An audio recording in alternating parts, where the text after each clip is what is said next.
میں دعا کی بات کر رہا تھا میرے پیارے دین بھائیوں، دعا مانگنے میں بخل نہیں کرنا چاہیے، دعا مانگنے میں کنجوسی نہیں کرنا چاہیے، دل کھول کے دعا مانگے، پوری امت مسلمان کے لیے دعا مانگے، یا اللہ پوری امت کے گناہ معاف فرما۔ میرے پیارے دین بھائیوں، جو دعا مانگتا ہے اللہ اس کو بڑا عطا کرتا ہے۔ اب میں آپ کو بتاتا ہوں اللہ کے پاک پیغمبر نے کیا فرمایا۔ اللہ کے حبیب نے اپنے صحابہ سے فرمایا کہ فرشتوں سے دعائیں کروایا کرو۔ صحابہ نے عرض کیا یا رسول اللہ فدا کا بھی امی، ہمارے ماں باپ آپ پر قربان ہو، فرشتوں سے دعائیں کیسے کروائیں؟ ہمیں فرشتے نظر نہیں آتے، ہم ان کو دیکھ نہیں سکتے، ہم کیسے فرشتوں سے دعائیں کروائیں؟ سنیے میرے پاک پیغمبر نے کیا فرمایا، سنو میرے پیارے بھائیوں اللہ کے حبیب نے کیا فرمایا۔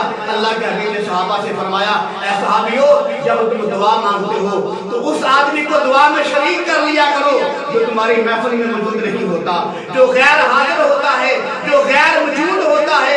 میرے کملی باغ نے فرمایا جب تم غیر موجود آدمی کے لیے، غیر حاضر آدمی کے لیے دعا مانگتے ہو تو اللہ تعالیٰ تمہاری دعا کے لیے 2 فرشتے مقرر کر دیتا ہے۔ جب تم دعا کرتے ہو تو فرشتے ساتھ ساتھ آمین بھی کہتے ہیں اور یہ بھی کہتے ہیں یا اللہ پہلے دعا مانگنے والے کی دعا قبول کر۔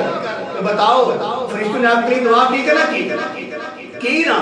اگر تم چاہتے ہو تو تم فرشتوں سے دعائیں کرواؤ، تو پھر اس آدمی کے لیے، اس مسلمان بھائی کے لیے دعا کیا کرو جو محفل میں موجود نہیں ہوتا، جو غیر موجود ہوتا ہے۔ اور جب تم غیر موجود مسلمان کے لیے دعا کرتے ہو تو میرے پیغمبر کا فرمان ہے فرشتے آپ کے لیے دعا کرتے ہیں یا اللہ اس آدمی کی پہلے دعا قبول منظور فرما۔ اب بتاؤ کہ جب تم نے غیر موجود مسلمان کے لیے دعا کی تو آپ کے لیے فرشتوں نے دعا کی، تو معلوم ہوا جب مسلمان غیر موجود مسلمان بھائی کے لیے دعا کرتا ہے تو فرشتے اس کے لیے دعا کرتے ہیں۔